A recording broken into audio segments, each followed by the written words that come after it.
कर रहा है, ये अच्छी बात नहीं है। ये बात तो हम लोगों ने कह दी, लेकिन अब हमें सावधान हो जाना चाहिए। किस किस बात से सावधान? तो गोपियां कह रही हैं, जो व्यक्ति किसी के उत्कर्ष को देख करके जलता है, भीतर भीतर ईर्ष्या करता है, वो व्यक्ति श्याम सुंदर को प्रिय नहीं। तो इस वेणु के सौभाग्य को देख करके किसी की उन्नति देखो, उत्कर्ष देखो, तो मन में खुशी होनी चाहिए। बहुत अच्छी बात है, बहुत उन्नति की, बहुत विकास किया। ये थोड़े ही कि किसी की उन्नति देख के दिन रात जलने लग जाओ। ये जलना अच्छा काम नहीं है।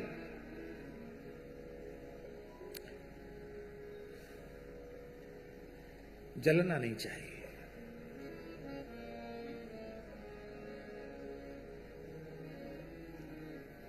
दो चीजें भगवान को प्रिय नहीं। कौन चीज? तीन चीजें। जरन खुदी रघुनाथ के मन नाहि सुहाती, जाके जिय अभिमान है ताकि तोरत छाती। जलन, दूसरों की उन्नति को देखकर जलना। और खुदी, खुदी माने बहुत से लोगों का स्वभाव होता है, देना लेना एक फूटी कौड़ी नहीं। और जहां कहीं कोई अच्छा काम हो रहा हो, बोले मैं था ना वहां, इसलिए हो रहा था। ऐसे बहुत से लोग होते हैं। हर चीज का श्रेय खुद लेते हैं। मैंने ऐसा कर दिया, मैं वहां था, मैं वो, मैं। हर चीज की सफलता का श्रेय स्वयं लेना, ये भी भगवान को प्रिय नहीं है। आपके जीवन में कोई सफलता प्राप्त हो रही है, किसी भी काम में आप विफल नहीं हो रहे हैं, फेल नहीं हो रहे हैं, हर काम में आप सफल हो रहे हैं, तो उसके लिए आप अपने माता पिता को धन्यवाद दो, अपने पूर्वजों को धन्यवाद दो, देवी देवताओं को धन्यवाद दो, और परम पिता परमेश्वर को धन्यवाद दो, जिसने हमें इतनी अच्छी सद्बुद्धि दी कि हम सब काम में आगे बढ़ रहे हैं। ये थोड़े कि अपनी पीठ खुद ही ठोकने लग जाओ, वाह जी वाह, हमसे बड़ा कोई नहीं, हमने ऐसा किया, हमने ऐसा किया, हमने ऐसा किया।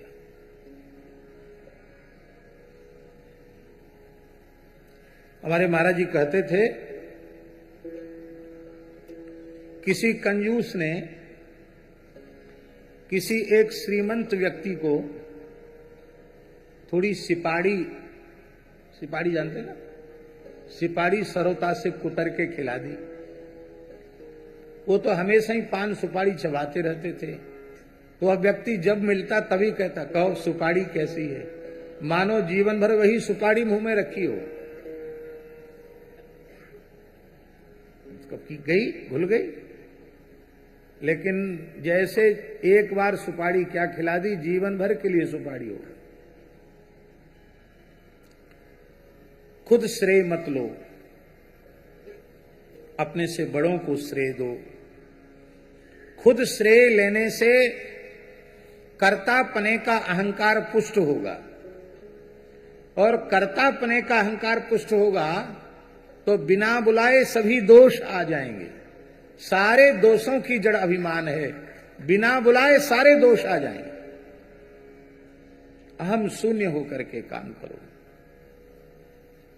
अच्छा एक बात बताओ, चाहे जितने आप शक्ति सामर्थ्यवान बुद्धिमान हो, भगवान की जो चेतना है थोड़ी देर के लिए डगमगा जाए, फिर देखो आप क्या कर सकते हो।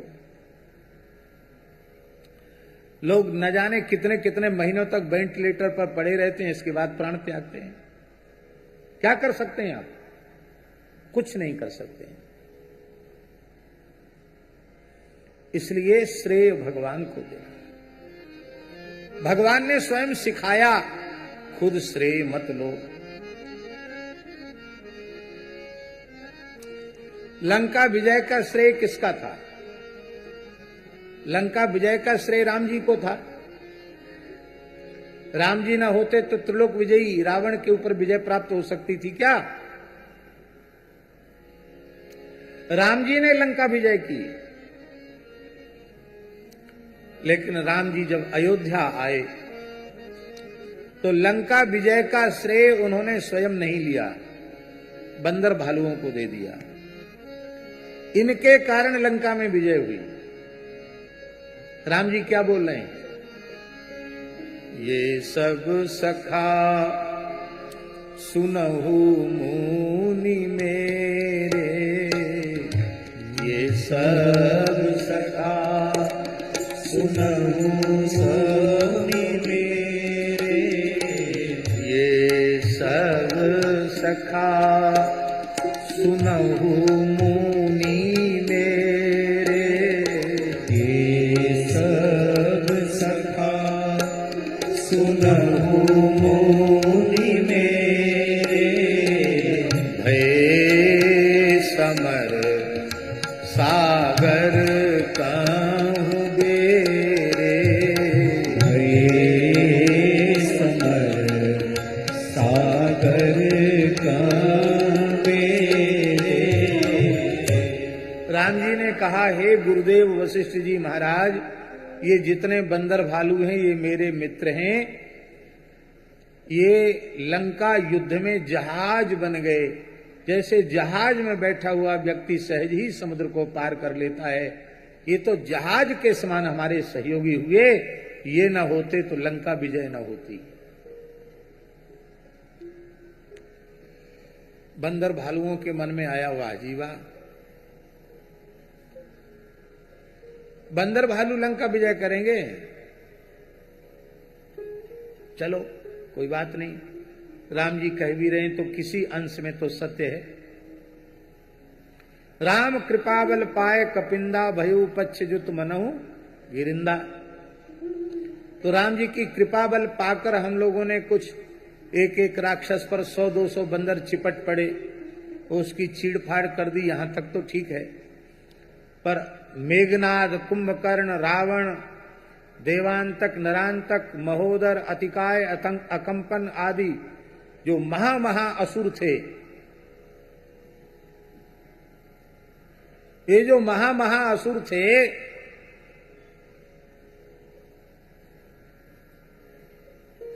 ये जब युद्ध के मैदान में आए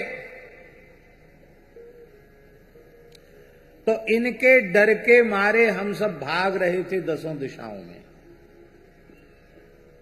ये तो हमको ही समाप्त कर देते। तो इन प्रधान असुरों का संहार तो राम जी ने किया। तो लंका विजय का श्रेय तो राम जी को है, पर ये पूरा श्रेय हमको क्यों दे रहे हैं? ये बंदर सोच रहे थे, बंदर भालू। भगवान उनके मन की बात जान गए। भगवान ने कहा, यदि तुम ये सोच रहे हो कि बड़े बड़े असुरों का वध मैंने किया, उसका श्रेय मुझे है, नहीं, मुझे नहीं है। अब किसको है? गुरु वशिष्ठ कुल पूज्य हमारे, गुरु वशिष्ठ कुल पूज्य हमारे, इनकी कृपा दनुज रण मारे, इनकी कृपा दनुज रण मारे। ये हमारे गुरु वशिष्ठ जी हैं, हमारे कुल पूज्य हैं। ये जो यहाँ बैठे बैठे माला फेर रहे थे, इनके आशीर्वाद से सब समाप्त हो गए, मैंने कुछ नहीं किया। ये राम जी अपने चरित्र के माध्यम से हमको सिखाते हैं, निर्भर हो जाओ, श्रेय का, सफलता का भार अपनी खोपड़ी पर लादे मत डोलो, तुम निर्भर हो जाओ, अहम शून्य बन जाओ। खुद ही प्रिय नहीं है, ईर्ष्या प्रिय नहीं है, और जिसके हृदय में अहंकार है उसकी छाती भगवान तोड़ देते हैं।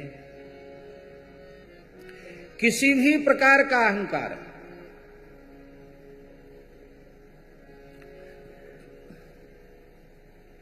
द्वारिका लीला में सुदर्शन चक्र को अपने बल का, अपने तेज का अहंकार सबको जला के खाक कर सकता हूं, मुझसे प्रचंड शक्ति और किसी में नहीं है कि सुदर्शन चक्र में अहंकार हो गया। गरुड़ जी में अपने वेग का अहंकार हो गया, हमसे तेज कोई उड़ नहीं सकता, चल नहीं सकता।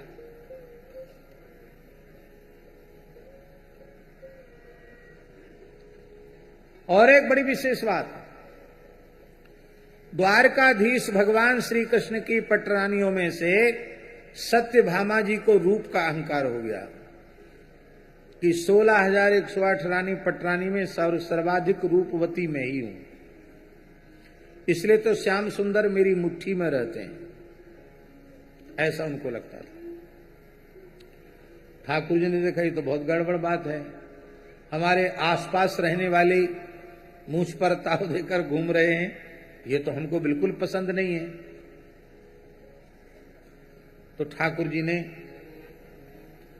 गरुड़ जी से कहा कि तुम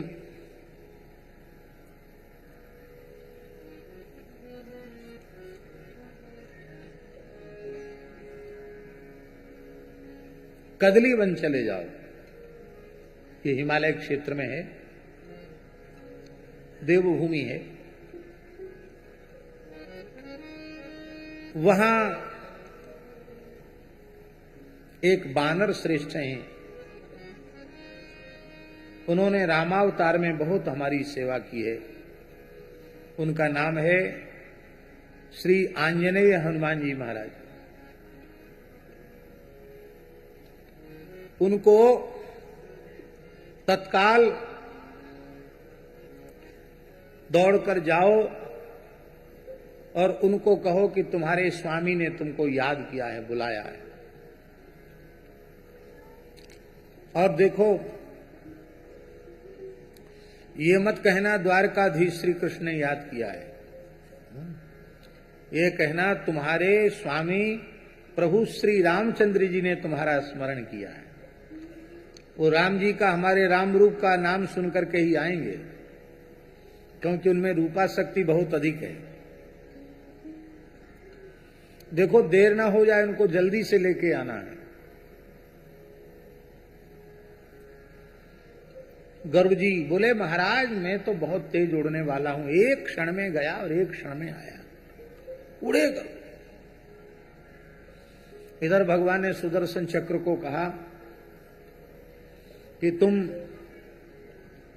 द्वारिका का जो मुख्य द्वार है उस पर पहरेदार बन के रहो, बिना मेरी आज्ञा के कोई भी भीतर प्रवेश न करे। जो आज्ञा, अरे हवा भी प्रवेश नहीं कर सकती, दूसरा कोई क्या प्रवेश करेगा। खड़े हुए सुदर्शन चक्र।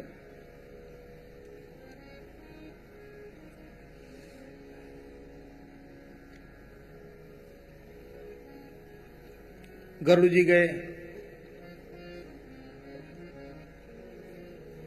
बोले तुम्हारे प्रभु श्री राम तुम्हें याद कर रहे हैं, तुमको बुला रहे हैं।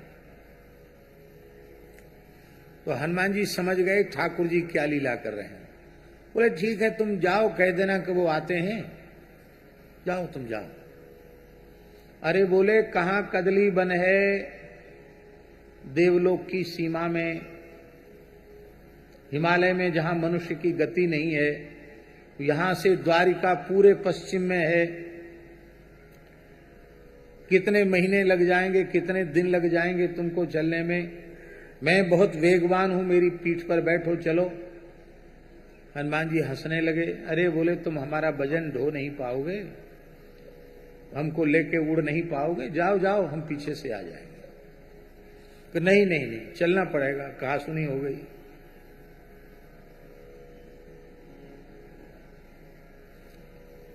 तो हनुमान जी ने देखा कि ज्यादा ही पीछे पड़ रहे हैं, तो अपने बाएं हाथ से ऐसे कर दिया। ओ जाने कितनी दूर जाके गरुड़ जी गिरे।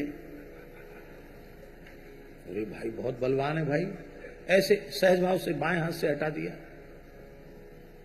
मन में सोचे इससे झगड़ने में फायदा नहीं, 10-5 भिड़ा करके भगवान को सुनाएंगे, बहुत ऐसा है वैसा है तैसा है। इधर हनुमान जी चले। मनोजवम मारुत तुल्य वेगम, मन के समान वेग है, वायु के समान गति है। हनुमान जी तो तत्काल पहुंच गए द्वारिका। सुदर्शन चक्र मिले, वे द्वार छोड़ो मैं भीतर जाऊंगा प्रभु के पास। अब प्रभु की ही आज्ञा है, नहीं जा सकते, बिना पूछे कोई भीतर नहीं घुस सकता। अरे बोले देखो विलंब मत करो, भगवान ने ही हमको बुलवाया है, व्यर्थ की बातें मत बनाओ, अभी जलाकर भस्म कर दूंगा। ज्यादा 3, 2, 5 सुदर्शन चक्र करने लगे। हनुमान जी ने उनको भी बाएं हाथ से पकड़ा, मुंह खोलकर एक गाल में रख लिया, उनको चक्र को भीतर रख लिया। भीतर गए तो ठाकुर जी ने कहा सत्यभामा से कि देखो तुम बहुत रूपवती हो, जल्दी से जानकी जी का स्वरूप बना लो, क्योंकि हनुमान जी को मुझे राम रूप में दर्शन देना है तो तुमको जानकी बनना पड़ेगा, तुम सीता जी बन जाओ। सत्यभामा जी बोली सीता जी क्या है मेरे सामने सुंदर, और अधिक सुंदर बन जाऊंगी, अभी सीता बनती हूं। सीता बन गई। तो श्री हनुमान जी ने दर्शन किया, राम जी के चरणों में तो प्रणाम किया, जानकी जी के चरणों में नहीं किया, और थोड़े घूर कर देखते हुए कहा कि प्रभु समझ में नहीं आता है, आज माता जी कहां चली गई?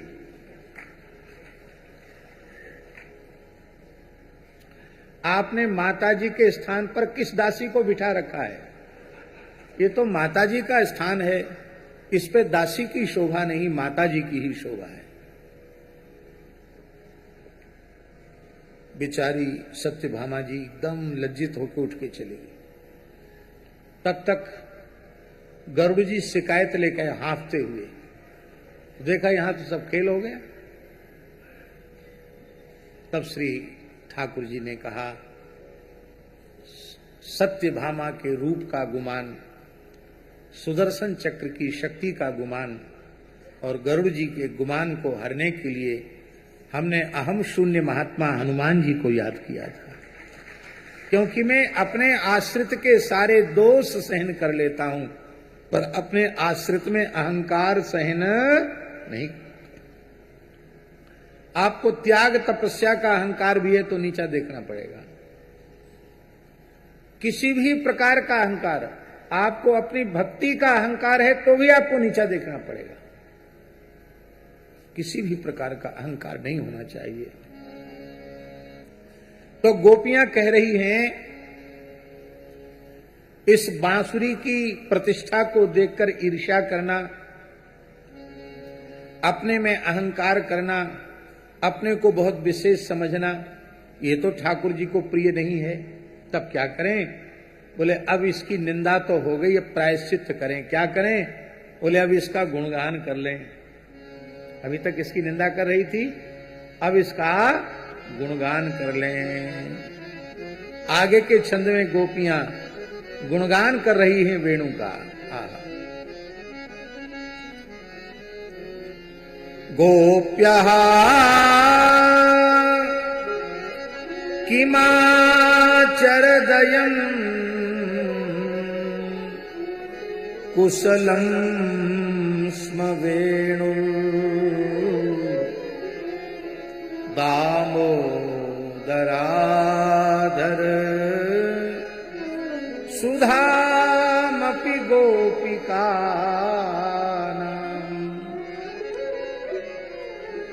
भुङ्क्ते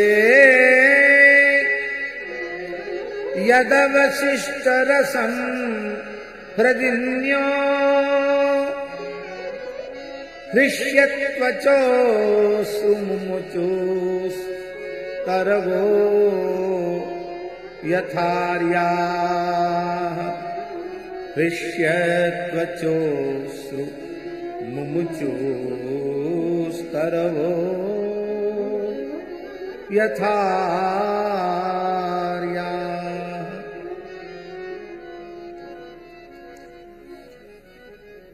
आहा, अरे सखियों, पुरुष जाति का होने पर भी इस वेणु ने कौन सा पूर्व जन्म में कठोर साधन किया था, भजन किया था, जिसके प्रभाव से यह इस जन्म में वेणु बना, बंसी बना।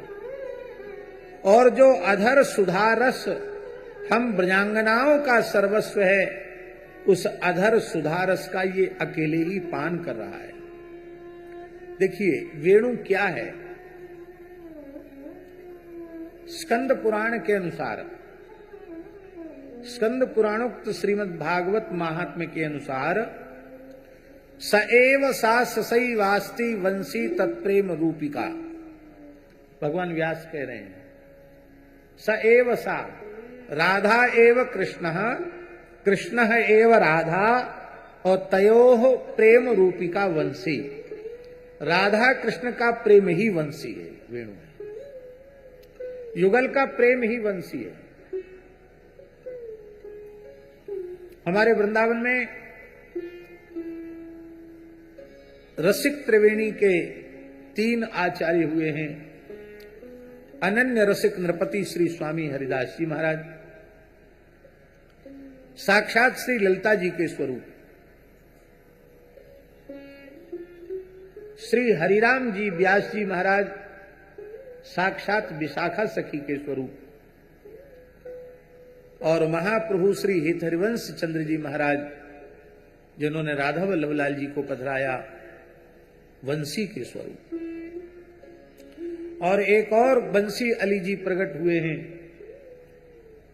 वो कहते ये महाप्रभु हरिवंश जी ठाकुर जी की वंशी के अवतार हैं, और बंसी अली जी प्रिया जी की वंशी के अवतार हैं, ऐसा कहा जाता है। दिल्ली में उनका स्थान है। बहुत बड़े रसिक आचार्य हुए। उपनिषद में लिखा है वंशस्तु भगवान रुद्र, भगवान रुद्र ही वेणु हैं भगवान की, शिव जी ही बंसी बने हुए। अरे सखी देखो इसने कितनी कठोर तपस्या की।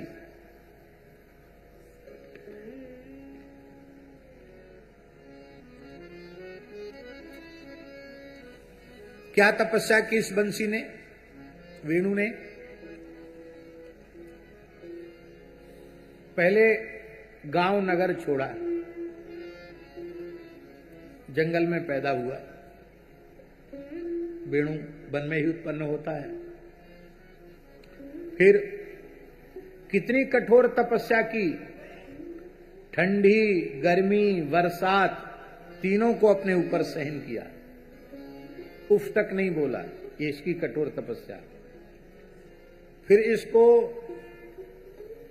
धारदार हथियार से काटा गया, फिर भी इसने उफ तक नहीं किया, कुछ बोला ही नहीं। काटने के बाद फिर लोहे की छड़ को लाल लाल करके गर्म करके इसके आर पार निकाला गया। गर्म लोहे की छड़ से उसको दागा जाता है। इसके भीतर भी कुछ रहने नहीं दे, सब जला दिया भीतर से, कुछ नहीं रह गया। इतना पर ही रुके नहीं, फिर इसमें छेद किए गए, छिद्र किए गए। कितनी कठोर तपस्या है इसकी। इसी तरह से जो साधक गांव को, नगर को अर्थात संसार को छोड़कर किसी पवित्र वन का आश्रय लेता है, वृंदावन का आश्रय लेता है, और वहां रहकर कठोर तप करता है, ठंडी गर्मी बरसात सहन करता हुआ भजन में लगता है, बड़े से बड़े कष्ट को, विपत्ति को कोई काटे पीटे मारे छेदे कुछ नहीं बोलता है, और इसके बाद विरह की सलाका से अपने हृदय को भी जला करके, अंतः के मल को जलाकर भस्म कर देता है। फिर उसमें छिद्र भी बनाए जाते हैं। जब इतना सब हो जाता है और जब भीतर से एकदम खाली हो जाता है तब श्याम सुंदर इसको अपने हाथ से ले लेते हैं और अपने अधर पर रख लेते हैं। इतना कोई करके तो देखे तो श्याम सुंदर फिर चरण सेवा करने लग जाएंगे। अभी आपने सुना ना, अधरों का तकिया लगाते हैं, कर कमल की सेज बिछाते हैं और अपनी उंगलियों से ही बंसी के चरण दबाते हैं। कितनी कठोर तपस्या इसने की। संत के जितने लक्षण हैं, संत माने कोई आकृति विशेष मत समझना, जो सहनशील है वो संत है। जो जितना अधिक सहनशील है वह उतना बड़ा संत है। संतों के लक्षणों में सबसे पहला लक्षण है तितिक्षा। तितिक्षवः कारुणिकाः सुहृदः सर्वदेहिनां अजात शत्रवः शान्ताः साधवः साधुभूषणाः मयि अनन्येन भावेन भक्तिं कुर्वन्ति ये दृढ़ां मत्कृते त्यक्तकर्माणः त्यक्तस्वजन बान्धवाः मदाश्रयाः कथाः निष्ठाः शृण्वन्ति कथयन्ति च तपन्ति विविधास्तापाः नयितान् मद्गत चेतसः तएते साधवः साध्वी सर्वसंग विवर्जिताः संगस्ते स्वथते प्रार्थ्यः संग दोष हराहिते। तो इसकी गरिमा महिमा को, प्रतिष्ठा को देखकर जलना नहीं चाहिए, ईर्ष्या नहीं करनी चाहिए। इसकी तपस्या देखो, ऐसी तपस्या हम करें तो हम भी श्याम सुंदर के योग्य हो जाएंगे। सखी बोली, इसमें हमें कोई ईर्ष्या नहीं है इसके प्रति। सबसे बड़ी बात क्या है? दामोदराधर सुधामपि गोपिका नाम। ये दामोदर की अधर सुधा रस हम गोपियों की संपत्ति है और ये इस प्रकार से अधर से चिपक गया है कि लगता हमारे लिए थोड़ा भी छोड़ेगा नहीं।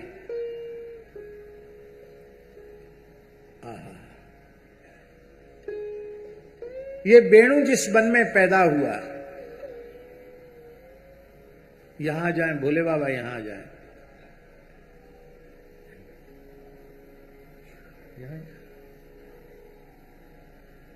श्री वृंदावन बिहारी लाल की जय।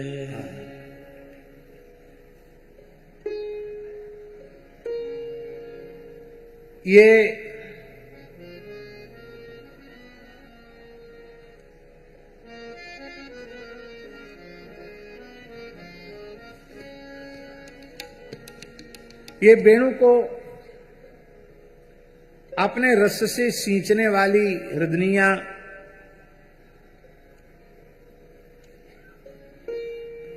आज कितनी आनंदित हो रही है।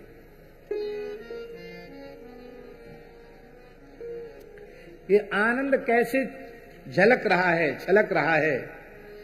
बोले जो हृदनियों में, छोटे छोटे सरोवरों में जो कमल खिल रहे हैं ना, अब ध्यान दें, सरोवरों के तट पर लगे हुए हैं बांस और उन्हीं बांस की बांसुरी बनाई गई और वो बांसुरी श्याम सुंदर के अधर तक पहुंच गई। तो इन सरोवरों को प्रसन्नता हो रही है। इनकी प्रसन्नता कैसे अभिव्यक्त हो रही है? इन सरोवरों में जो कमल खिल रहे हैं, मानो ये खिलखिला रही हैं कि चलो जिस बांस के झुरमुट को हमने सींचा था उसका एक अंश आज श्याम सुंदर के अधर तक पहुंच गया। आहा! और इतना ही नहीं, ये वृक्ष भी इसके साथ अपना संबंध जोड़ रहे हैं। बड़े आदमी के साथ सब अपना संबंध जोड़ना चाहते हैं। प्रभाव शून्य व्यक्ति के साथ कोई संबंध नहीं जोड़ना चाहता।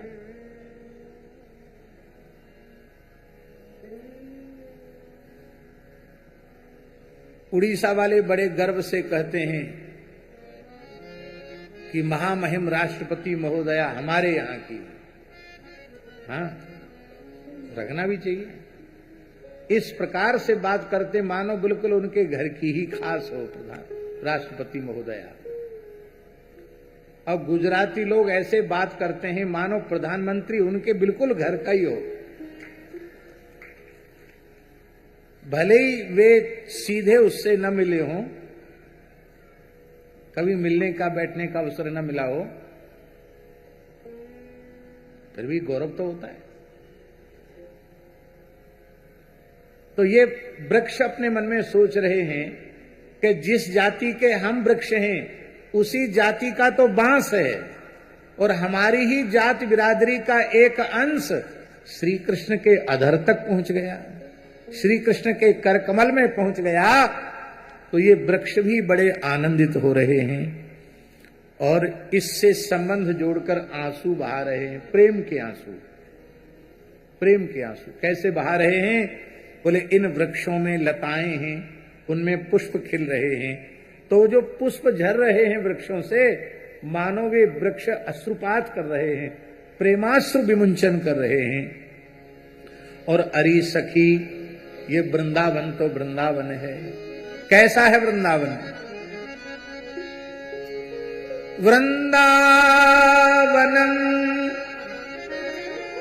सखी भुगो वितनोति कीर्तिम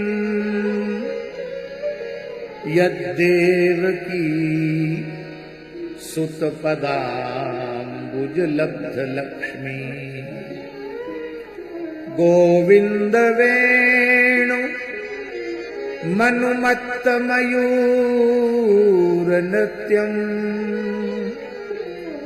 प्रेक्ष्यादृशान् परतान्य समस्त सत्वम् प्रेक्ष्यादृशान्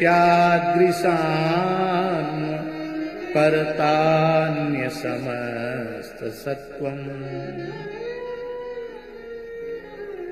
अरे सखी, ये श्रीधाम वृंदावन भुवः कीर्तिम वितनोति। तनु धातु जो है व्याकरण शास्त्र में वो तनु विस्तारे है, विस्तार के अर्थ में, और वी उपसर्ग लग गया। विशेषेण तनोति, यह वृंदावन इस पृथ्वी की कीर्ति का विस्तार कर रहा है। ये धरती इसीलिए धन्य है क्योंकि इसी धरती पर श्री वृंदावन विराजमान है।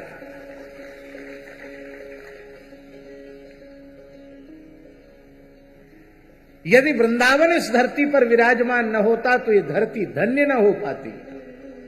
धरती धन्य है क्योंकि यहां श्रीधाम वृंदावन विराजमान है। और महाराज जी पुराणों में वर्णन है, जब भगवान यज्ञवाराह इस पृथ्वी को अपने दाढ़ों पर रख करके आए,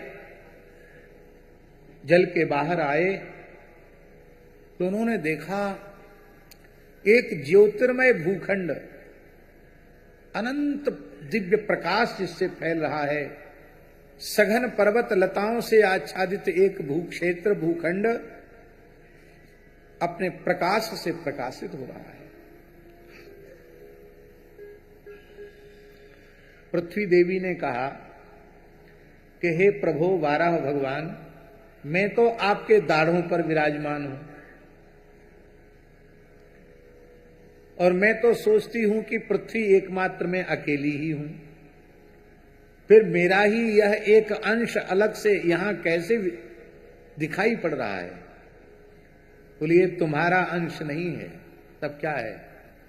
बोले साक्षात राधा कृष्ण ही ब्रजभूमि के रूप में विराजमान है। ये ब्रजभूमि है, महाप्रलय में भी इसका नाश नहीं होता है।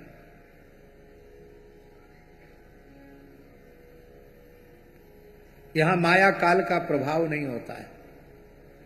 अब पृथ्वी देवी पूछने लगी और वाराह भगवान ब्रजभूमि के महात्म्य का वर्णन करने लगे। इसका विस्तार से वाराह पुराण में वर्णन है। वृंदावन महात्म्य। वृंदावन में आपने वारा घाट स्थान देखा है? वारा घाट नाम क्यों है?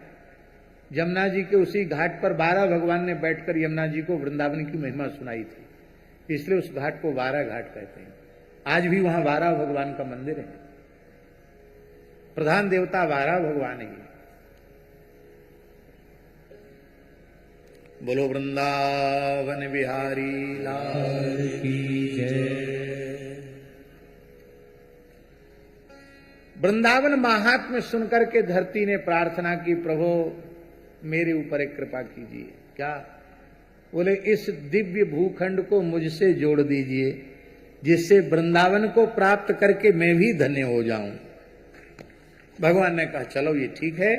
तो भगवान ने वृंदावन को धरती में स्थापित कर दिया, नहीं तो ये धरती से बिल्कुल अलग था, धरती में स्थापित कर दिया। तो वृंदावन इस धरती की कीर्ति का वैकुंठ तक विस्तार कर रहा है। जो सौभाग्य वैकुंठ को प्राप्त नहीं है, वो सौभाग्य इस धरती को प्राप्त हो रहा है। भगवान के चरण तल का स्पर्श हो रहा है। और हमारे वृंदावन के एक पूज्य श्री हरिवल्लभ जी शास्त्री थे, बहुत अच्छे विद्वान थे, वल्लभ कुल के थे। वो तो एक बहुत अच्छी बात कहते थे। वो कहते थे कि वृंदावन केवल धरती की कीर्ति का विस्तार नहीं करता, श्री कृष्ण की कीर्ति का विस्तार भी वृंदावन ही करता है। जब तक ये गोलोक में थे, इनकी कीर्ति का किसको क्या पता था, पर गोपीजनों की कीर्ति, राधा रानी की कीर्ति, रसिकाचार्यों की कीर्ति, जिसने वृंदावन का आश्रय लिया उसकी कीर्ति का विस्तार वृंदावन करता है। जो लोग वृंदावन कुछ दिन रह जाते हैं और फिर उनका समय पूरा हो जाता है, विद्यार्थी लोग, पंडित लोग, तो फिर अपने घर चले जाते हैं, शादी ब्याह करते हैं, लड़के बच्चे होते हैं, प्रवृत्ति में चले जाते हैं। अच्छी बात है, खराब नहीं है। और इसके बाद कहीं कोई उनको कथा कहने बुलाते हैं तो कथा कहने के लिए जाते हैं। उनका कार्ड छपता है, पोस्टर छपता है, तो उसमें ये नहीं लिखा जाता है कि भोपाल वाले, झांसी वाले, कलकत्ते वाले, मुंबई वाले, सूरत वाले ब्यासी। क्या लिखा रहता है? वृंदावन वाले। हाँ, वृंदावन के नाम से पूज जाते हैं। और हम तो कहेंगे वृंदावन के नाम से ही ब्याह हो जाता है। हाँ, अरे बोले भागवती पंडित बन गया, वृंदावन में पढ़ रहा है बच्चा। बोले ठीक है, अपना भरण पोषण कर लेगा, जिससे ब्याह करेगा उसका भी भरण पोषण कर लेगा, तो वृंदावन के नाम पर ब्याह भी हो जाता है। बोलो वृंदावन बिहारी जय। सबकी कीर्ति का विस्तार करता वृंदावन। श्री हरिवल्लभ शास्त्री जी कहते थे कि उड़िया बाबा परम सिद्ध संत थे। श्री स्वामी अखंडानंद सरस्वती जी परम सिद्ध संत, परम विद्वान संत थे।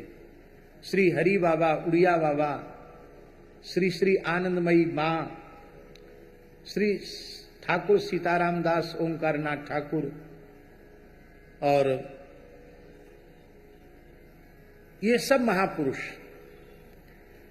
ये स्वामी श्री करपात्री जी महाराज, ये सब अपने आप में लोकोत्तर दिव्य महापुरुष थे, इसमें कोई संदेह नहीं। पर इनकी कीर्ति का विस्तार भी तभी हुआ जब ये वृंदावन में आकर के रहे। वृंदावनम सखी भुवो वितनोति कीर्तन। कीर्ति बांटता है वृंदावन, कीर्ति की खैरात बांटता है वृंदावन। आप भी चाहते हैं कि हमारी पवित्र कीर्ति हो, तो आप भी वृंदावन से जुड़ जाइए। अच्छा, एक बात बताओ, श्री स्वामी प्रेमानंद जी महाराज, श्री प्रेमानंद बाबा जी महाराज अपनी कथा सुनाते हैं कि वृंदावन की चर्चा सुनाते? किसकी कथा सुनाते? अपने बारे में तो कभी कुछ नहीं बोलते कि मैं वहां पैदा हुआ, मैं अमुक हूं, तमुक हूं, वहां गया, इतनी पढ़ाई लिखाई की, कुछ नहीं बोलते हैं। इसके पहले मैं कहां था ये भी नहीं बोलते हैं, प्राय नहीं बोलते हैं, अपनी कोई चर्चा नहीं करते हैं, केवल सत्संग की चर्चा करते हैं। पर उन्होंने दृढ़ता पूर्वक श्री वृंदावन की धरती का आश्रय लिया है। कहीं आते जाते नहीं हैं, ब्रज की सीमा के बाहर नहीं जाते हैं, पर आज पूरे विश्व में उनकी कीर्ति का विस्तार है। क्या उन्होंने अपनी कीर्ति चाही? नहीं, ये वृंदावन ही कीर्ति का विस्तार करता है। वृंदावनम सखी भुवो वितुनोति कीर्तिम। और बारीकी से देखो तो कौन ऐसा आचार्य है जो वृंदावन में न गया हो? आदि शंकराचार्य से लेकर के वर्तमान सदी के जो महान सिद्ध संत भक्त हैं, उस सब के सब कभी न कभी अपने काल में वृंदावन गए हैं, वृंदावन रहकर कुछ साधन किया है, तभी उनकी यश का, उनकी कीर्ति का विस्तार हुआ। आज मीराबाई की कीर्ति का विस्तार कितना हुआ?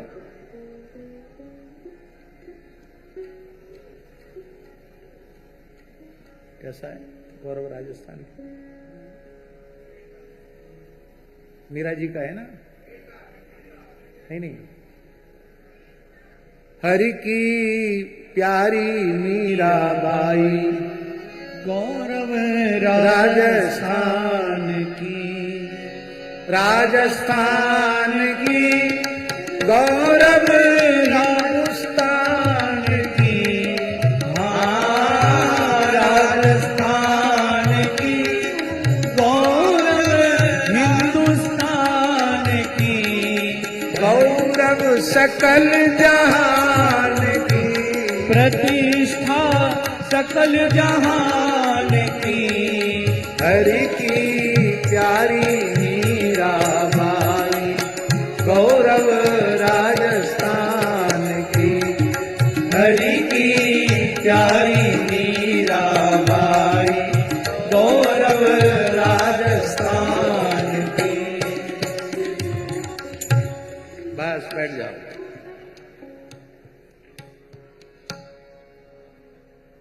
मीराबाई की कीर्ति का विस्तार भी इसलिए हुआ कि मीराबाई मेड़ता त्याग कर विवाह के बाद चित्तौड़ गई, और फिर चित्तौड़ छोड़कर मीराबाई सबसे पहले वृंदावन आई। आपने देखा मीराबाई का वृंदावन में मंदिर, जहां मीराबाई आकर के रुकी, निधिवन के बगल में ही। बक्सर वाले मामा जी वर्षों तक वृंदावन रहे, कीर्ति का विस्तार हुआ। किस किस का नाम लें? वृंदावन कीर्ति का विस्तार करता है। अरे इस गुजरात की धरती के महान संत श्री नरसिंह मेहता भगवान शंकर की कृपा से सबसे पहले कहां पहुंचे? वृंदावन। और यहां वृंदावन में रासलीला का दर्शन हुआ, सखी स्वरूप प्राप्त हुआ, कीर्ति का विस्तार पूरे विश्व ब्रह्मांड में हो गया। श्री जयदेव महाप्रभु जी की कीर्ति का विस्तार हुआ, वृंदावन में उन्होंने आश्रय लिया। श्री बिल्वमंगल जी की समाधि तो वृंदावन में ही है, अंतिम क्षण तक बिल्वमंगल जी ने वृंदावन में निवास किया। भैया वृंदावन वृंदावन है। इसलिए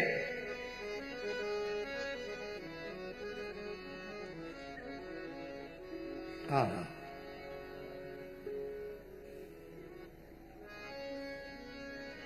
ब्रज भूमि मोहनी मैं जानी, ब्रज भूमि मोहनी मैं जानी,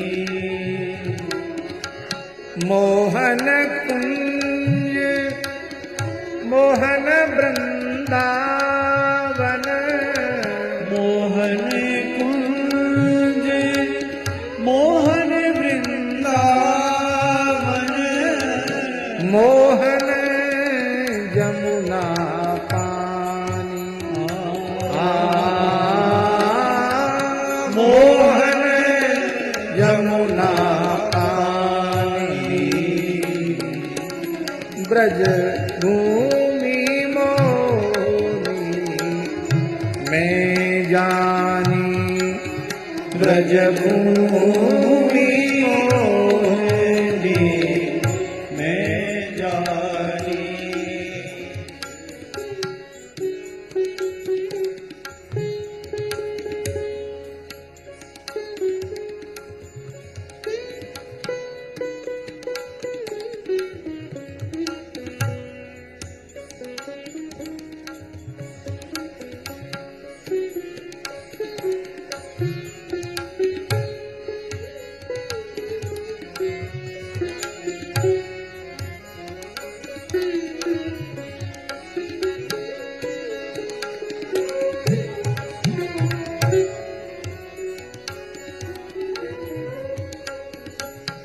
मोहन नारी सकल गोकुल की, मोहन नारी सकल गोकुल की, बोलत अमृत बानी,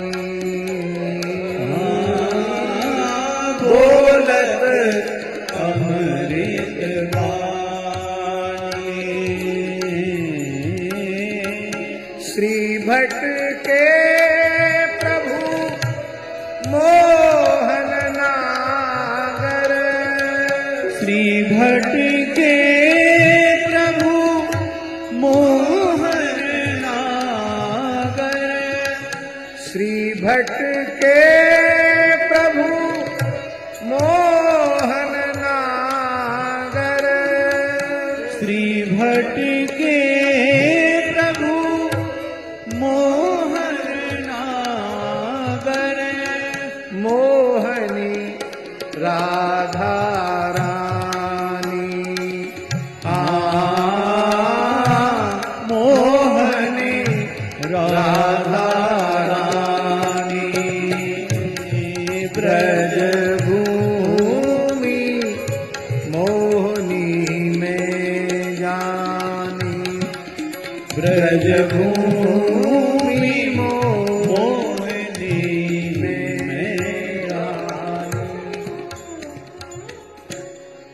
अरे मनमोहन को मोहित कर लेती है ब्रजभूमि, मनमोहन की मनमोहनी राधा रानी को मोहित कर लेती है ब्रजभूमि, तो भला ये किसको मोहित नहीं करेगी।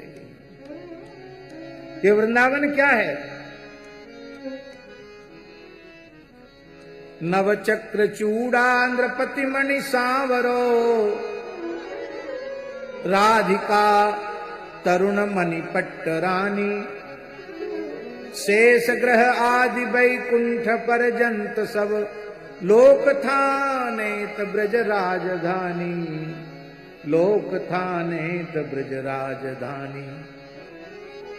मेघ 96 कोटि बाग सींचत जहां, मेघ 96 कोटि 96 करोड़, मेघ 96 कोटि बाग सींचत जहां, मुक्ति चारों तहां भरत पानी, चारों प्रकार की मुक्तियां पानी भरने लगी। सूस ससी पासूर ससी पाहेरू, पवन जन इंदिरा चरण दासी भाट निगम बानी। धर्म कुतवाल सुख सूत नारद चारु, फिरत चरचारि सनकादि ज्ञानी। चार गुप्तचर वृंदावन में घूमते हैं, वो सब खबर देते हैं वृंदावन में रह के कौन क्या कर रहा है। श्री सनक सनंदन सनातन सनत कुमार, ये सनकादिक गुप्तचर हैं। धर्म कोतवाल है, सुखदेव सूत जी नारद जी ये सब विचरण करते हैं। सत्य गुण पौरिया काल बधुआ जहां, कर्म बस काम रति सुख निशानी। कनक मरकत धरनी, पूरी भूमि स्वर्णमयी है। मरकत मणि से जड़ी हुई भूमि वृंदावन की है। कनक मरकत धरनी कुंज कुसुमित महिल, मध्य कमनीय सैनीय ठानी। पलन बिछुरत दो जात नहीं तहां को, व्यास महिलन लिए पीक दानी। व्यास महलन लिए पीक दानी, व्यास महलन लिए पीक दानी। वृंदावन की जाति क्या है? कौन सी जाति के लोग वृंदावन में रहते हैं? प्रकट वृंदावन में तो सभी वर्ण और सभी आश्रम की व्यवस्था को मानने वाले लोग निवास करते हैं। वर्णाश्रम व्यवस्था ही हमारी वैदिक सनातन व्यवस्था है। लेकिन भाव राज्य में, अंतर जगत में, रसिकों के भाव साम्राज्य में जाति क्या है?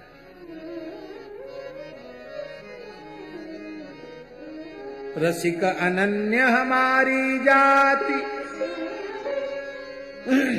रसिक अनन्य हमारी जाति। प्रत्येक जाति की कोई ना कोई कुल देवी होती है। हमारी कुल देवी कौन है?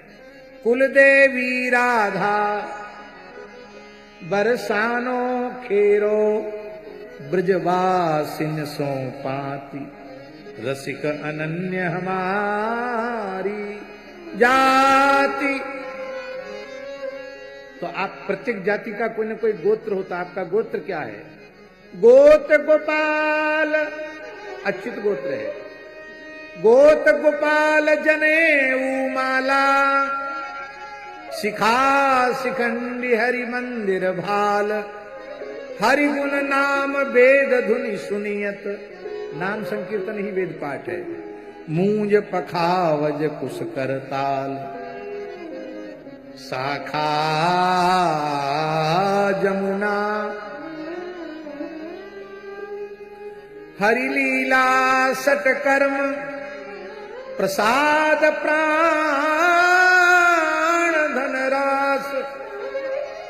प्रसाद प्राण धन रास, सेवा विधि निषेध जड़ संगति। वृत्ति सदा वृंदावन वास।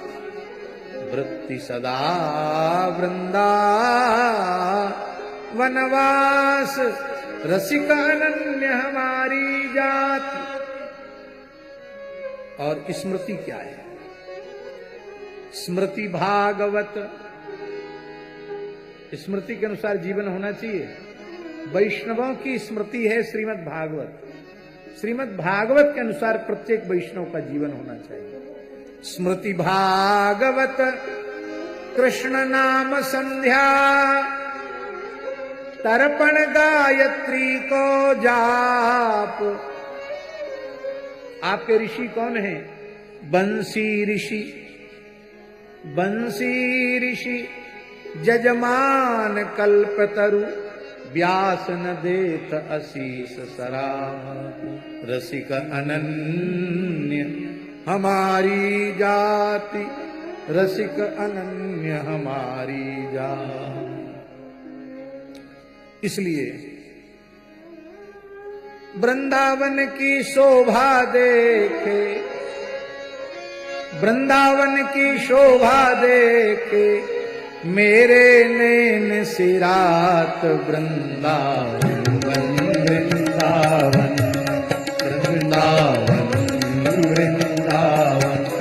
हाँ, वृंदावन की शोभा देखत, वृंदावन की शोभा देखत, मेरे नैन सिरात। वृंदावन वृंदावन वृंदावन वृंदावन।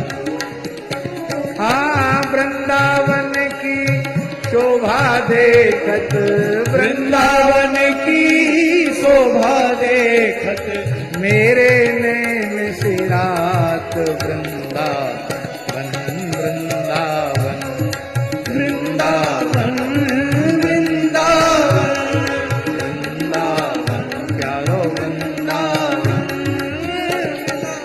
वन प्यारो वृंदावन।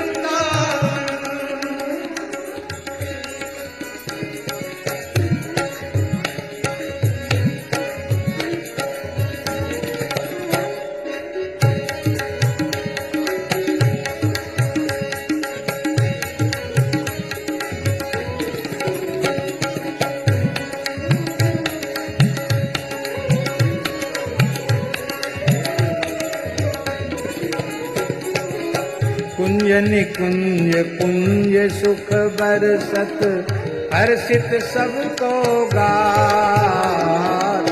कुंज निकुंज कुंज सुख बरसत, हर्षित सबको गात।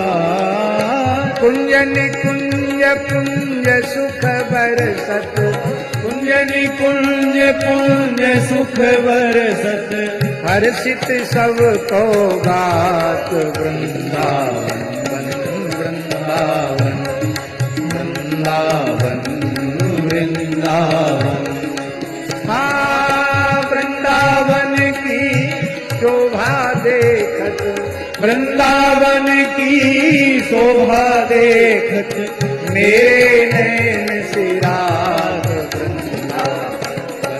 वृंदावन वृंदावन वृंदावन ये वृंदावन कैसा है? राधा मोहन के निज मंदिर महाप्रलय नहीं जात। राधा मोहन के निज मंदिर महाप्रलय नहीं जात। ब्रह्मा ते उपजो न अखंडित ब्रह्मा ते उपजो न अखंडित कबहू नाही न सात वृंदावन वृंदावन वृंदावन वृंदावन वृंदावन वृंदावन वृंदावन की शोभा देखत वृंदावन की शोभा देखत मेरे नैन सिरात वृंदावन वृंदावन वृंदावन प्यारो वृंदावन वृंदावन वृंदावन ओ वृंदावन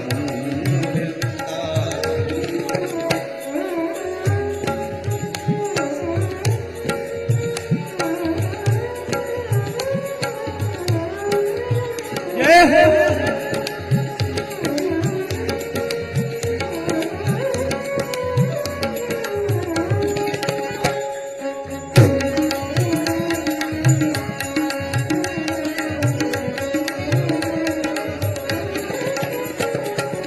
आहा ये वृंदावन कहाँ है?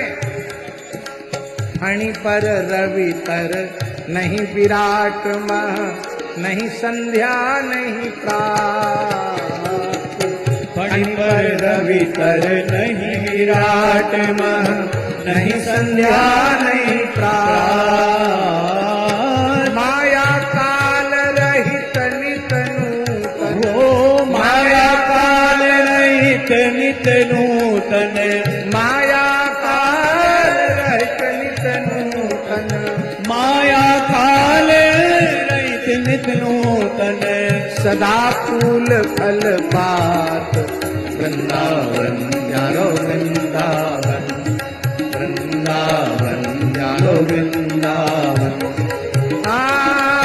वृंदावन की शोभा देखत वृंदावन की शोभा देखत मेरे नैन सिरात वृंदावन वृंदावन वृंदावन वृंदावन वृंदावन वृंदावन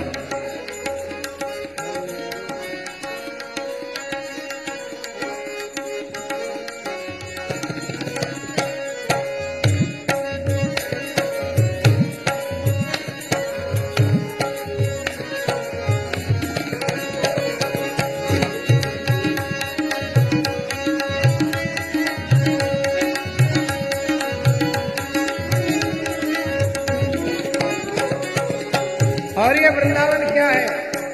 निर्गुण सगुण ब्रह्म ते न्यारो विहरत सदा सुहास। निर्गुण सगुण ब्रह्म ते न्यारो विहरत सदा सुहास। निर्गुण सगुण ब्रह्म ते न्यारो विहरत सदा सुहास। निर्गुण सगुण ब्रह्म ते न्यारो विहरत सदा सुहास। व्यास विलास रास अद्भुत गति व्यास विलास रास अद्भुत गति निगम अगोचर बात वृंदावन वृंदावन वृंदावन जानो वृंदावन वृंदावन जानो वृंदावन वृंदावन की शोभा देखत वृंदावन की शोभा देखत मेरे नैन सिरा वृंदावन वृंदावन वृंदावन वृंदावन वृंदावन वृंदावन वृंदावन वृंदावन वृंदावन हो वृंदावन की शोभा देखत वृंदावन की शोभा देखत मेरे नैन सिरा वृंदावन वृंदावन ओ वृंदावन वृंदावन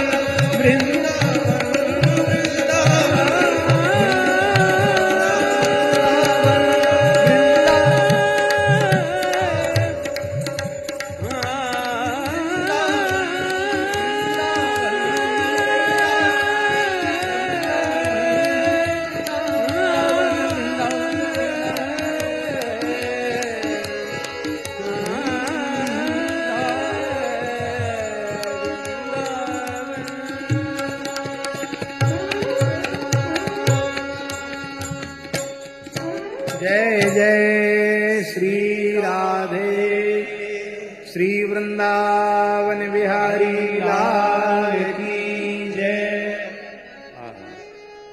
वृंदावन का कोई अभंग है याद है? हमारे हनुमान जी का हमारे खेड़ी भोकरी जलगांव से हनुमान जी आए हैं।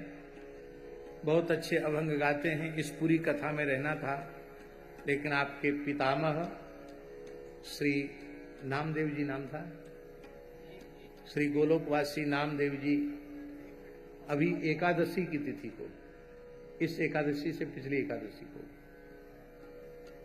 बैठे हुए हरिनाम स्मरण करते हुए उन्होंने वैकुंठवास प्राप्त किया। बहुत उच्च कोटि के भक्त थे। आप उनके पुत्र हैं। क्या कर रहे भाई? आप इनके पुत्र हैं और ये हनुमान जी उनके पौत्र हैं। पूरा परिवार श्री ज्ञानेश्वर जी बड़े भक्त थे, आपके अग्रज। और आप भानुदास जी हैं? भानुदास जी अभी महीना भर भी नहीं हुआ इस घटना को, और पिताजी ने बिल्कुल पूर्ण सावधानी में भगवत स्मरण करते हुए बैठे हुए भगवत स्मरण पूर्वक देह का त्याग किया। और कुछ समय पहले उन्होंने संकेत भी कर दिया था कि हमारा समय अब निकट आने वाला है, एकदम पूरा होने वाला है। आज भी कलिकाल में ऐसे ऐसे श्रेष्ठ भक्त भगवान के जन्म लेते हैं। हम उन पूज्य श्री नामदेव पाटिल जी को सादर प्रणाम करते हैं, जिन्होंने मानव जन्म का अंतिम फल प्राप्त किया। हमारी महाराष्ट्र जलगांव खेड़ी भोकरी की यात्रा दो यात्रा हो चुकी है। दो यात्रा हो चुकी है, तीसरी यात्रा होनी है। जल्दी से जल्दी उसका कोई विधान बनेगा। कम से कम 3 दिन वहीं सत्संग होगा और हरिपाठ होगा, कीर्तन होगा। हम लोग उत्सव मनाएंगे। श्री वृंदावन बिहारी।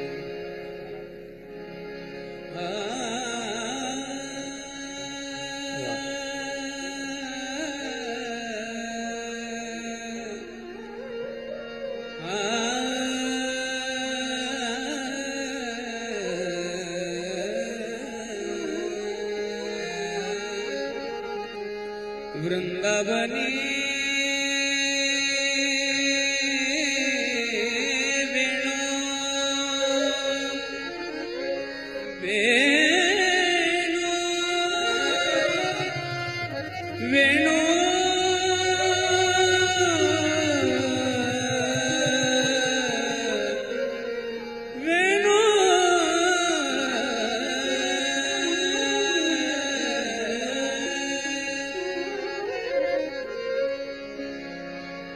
वृंदावनी वेणू कवनाचा माय वाजे वृंदावनी वेणू कवनाचा माय वाजे वृंदावनी वेणू कवनाचा वृंदावनी वेणु कवन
कृष्ण हरि जय जय राम कृष्ण हरि जय जय राम कृष्ण हरि जय जय राम कृष्ण हरि जय जय राम कृष्ण हरि जय जय राम कृष्ण हरि जय जय राम कृष्ण हरि जय जय राम कृष्ण हरि जय जय राम कृष्ण हरि जय जय राम कृष्ण हरि वृंदावनम सखी भुवो बितुनोति कीर्तिम यद्देवकी सुत पदाम्बुज लब्ध लक्ष्मी गोविंद वेणु मनुमत्त मयूर नृत्यम प्रेक्ष्यादृशान्व परतान्य समस्त सत्वम। हरि सखी, ये श्री वृंदावन इस धरती की कीर्ति का विस्तार वैकुंठ लोक तक कर रहा है। क्यों? क्योंकि यशोदानंदन श्री कृष्ण के चरण कमलों के स्पर्श से, चरण कमलों के चिन्ह से अलंकृत श्री वृंदावन हो रहा है। अरे सखी, जब श्याम सुंदर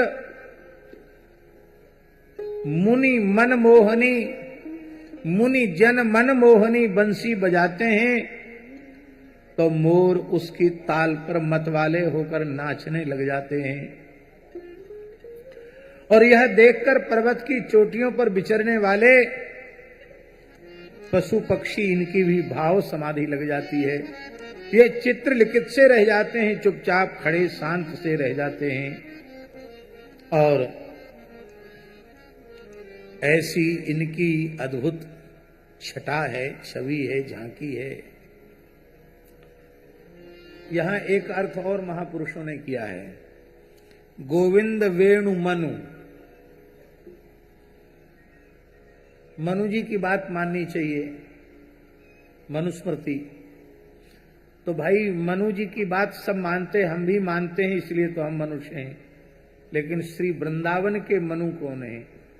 बोले वृंदा गोविंद वेणु मनु। गोविंद की वेणु ही वृंदावन की मनु है। मनु माने श्री मनु महाराज। इसलिए वृंदावन में तो मनु माने वेणु रूपी मनु का साम्राज्य है, बंसी ही ऋषि। इसलिए हमने कहा था रसिक अनन्य हमारी जाति में, हरिराम व्यास जी ने बंसी ऋषि जजमान कल्पतरु व्यासन देश असीस सराब, बंसी को ऋषि माना गया। अरे सखियों, इन हिरनियों की ओर तो देखो, ये हिरने कैसी विचित्र हैं। धन्यास्म मूढ़ मतयोपि हरिण्य एता या नंद नंदन मुपात विचित्र वेशम आकर्ण्य वेणुरणितम सह कृष्ण सारा पूजाम दधुर्विरचिताम प्रणयावलोकै।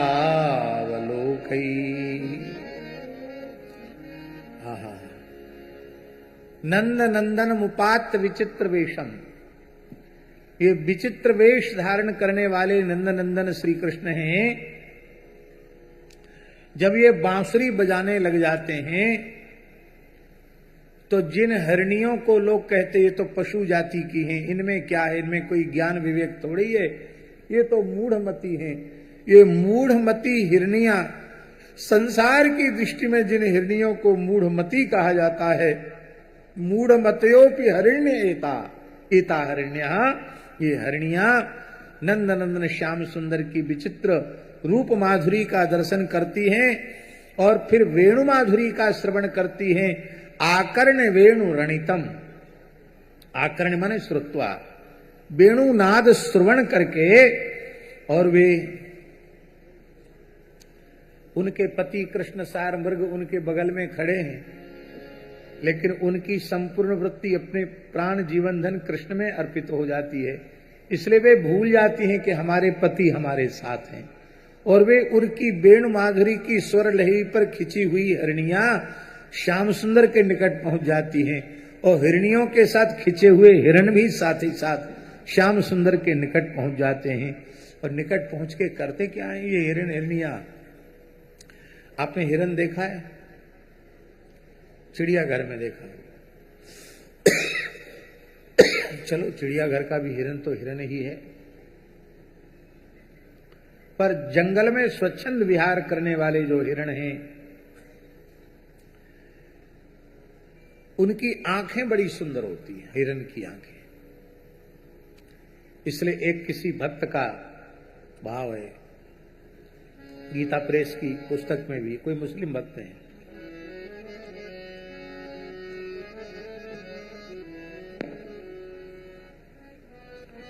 बहुत सुंदर है।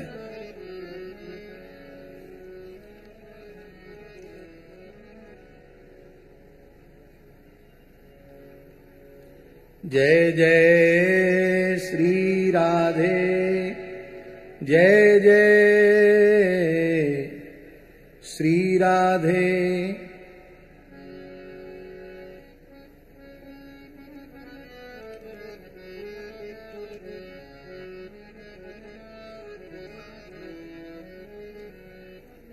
कीर्तन करो।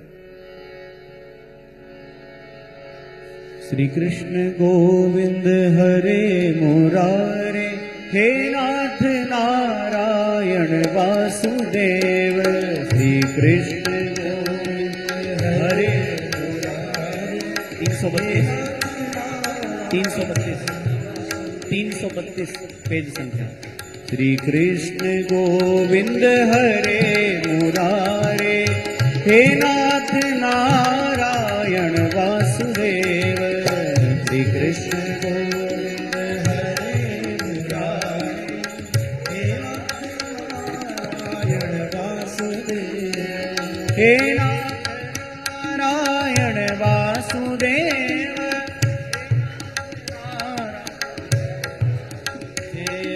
हे नाथ नारायण वासुदेव। हे नाथ नारायण वासुदेव। श्री कृष्ण गोविंद हरे मुरारे, हे नाथ नारायण वासुदेव। एक मुस्लिम भक्त हुए हैं नफीस खलीली, उच्च कोटि के कृष्ण भक्त हुए हैं। उन्होंने आज बहुत लंबे समय के बाद हमें उनकी बात याद आई।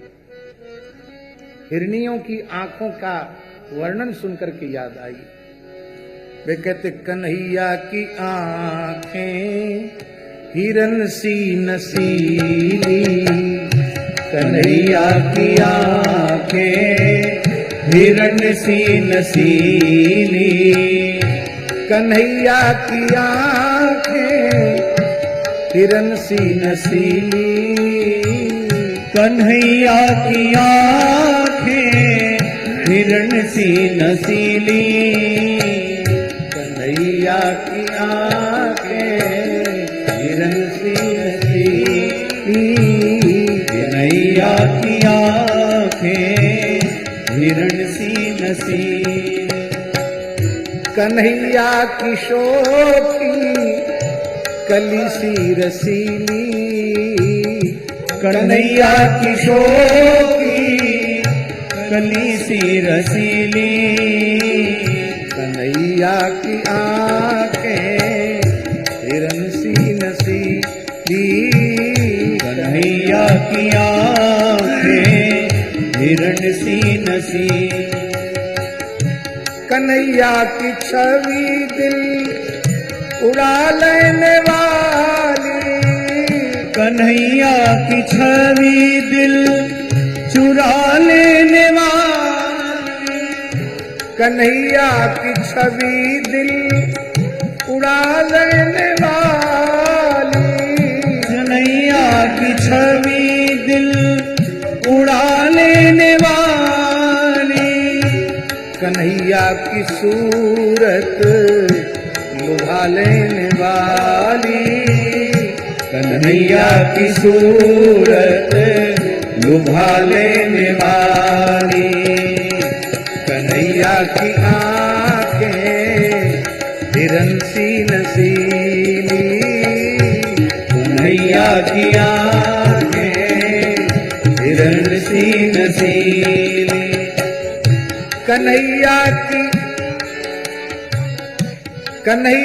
की हर बात में एक रस है, कन्हैया की हर बात में एक रस है, कन्हैया का दीदार सीमी कफस है, कन्हैया का दीदार सीमी कसस है, कन्हैया की आंखें हिरण सी नसीली, कन्हैया की आंखें हिरण सी नसीली, कभी गोपियों में जो पनघट पे आए, वह नखरे में आई तो ये हठ पे आए, किसी का सलामत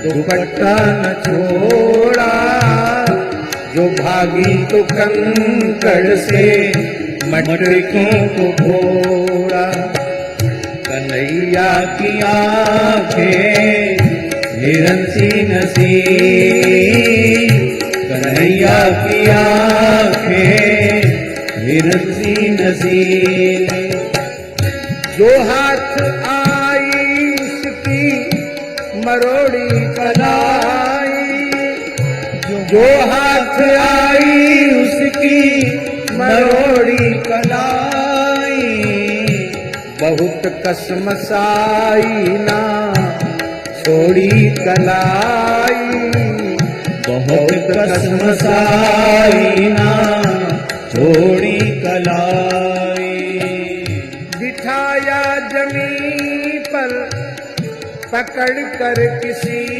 को, बिठाया जमीन पर पकड़ कर किसी को, रखा बांसुरी से जकड़ कर किसी को, रखा बांसुरी से जकड़ कर किसी को, कन्हैया की आंखें हिरण सी नसीली, कन्हैया की आंखें हिरण सी नसीली, वह कहती है अब शाम होती है प्यारे, यह कहते हैं क्यों आई जमुना किनारे, ग्वालिन का मक्खन चुरा कर जो भागे, वह लाई शिकायत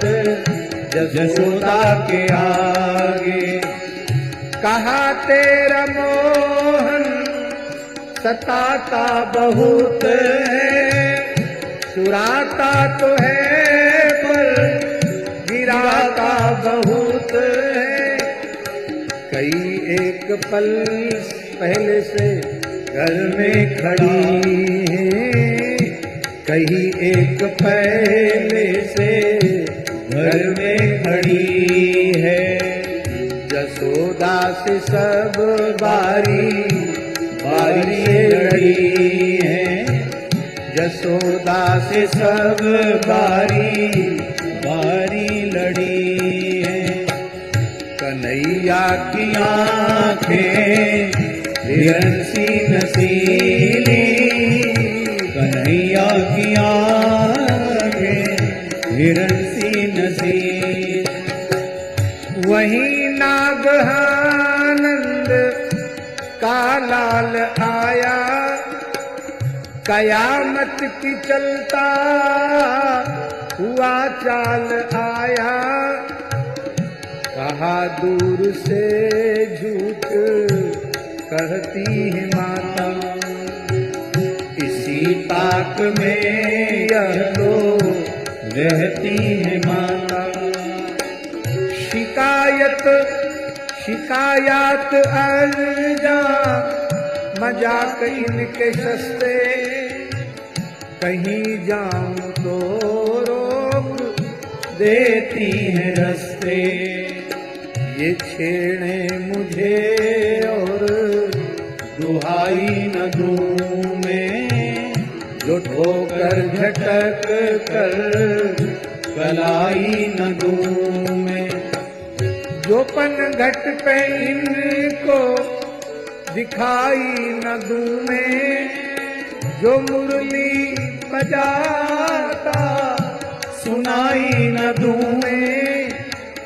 तड़पती है बेचैन होती है क्या क्या, मेरे गम में आंसू पिरोती है क्या क्या।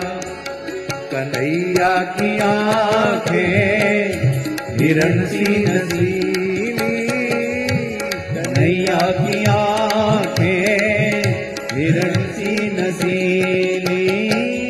न सबको मिला है न सबको मिला हूँ, न दिल को मिला हूँ। महीनों के बाद आज इनको मिला हूँ।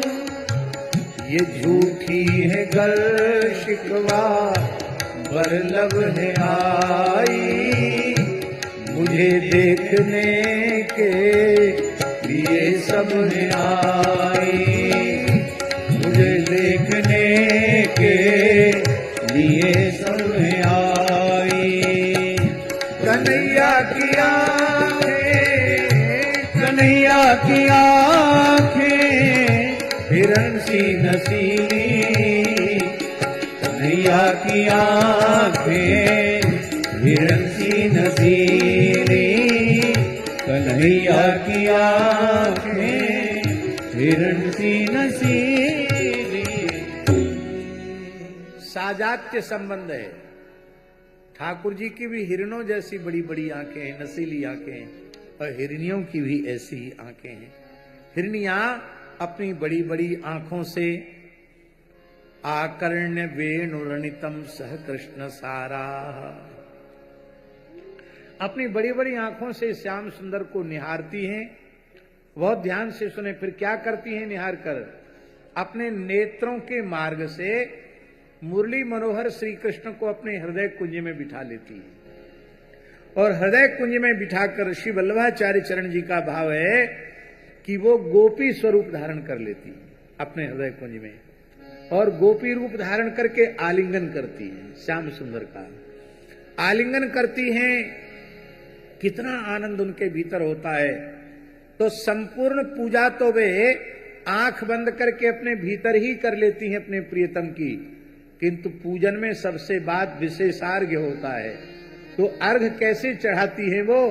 बोले इनके नेत्रों से जो प्रेमाश्रु झरने लग जाते हैं, लगता है आंसुओं का अर्घ अपने प्रियतम को पूजाम दधुर विरचिताम प्रणयावलोकई, प्रणय भरी चितवन से देखकर मानो अपने कटाक्षों से श्री कृष्ण की सेवा कर रही हैं।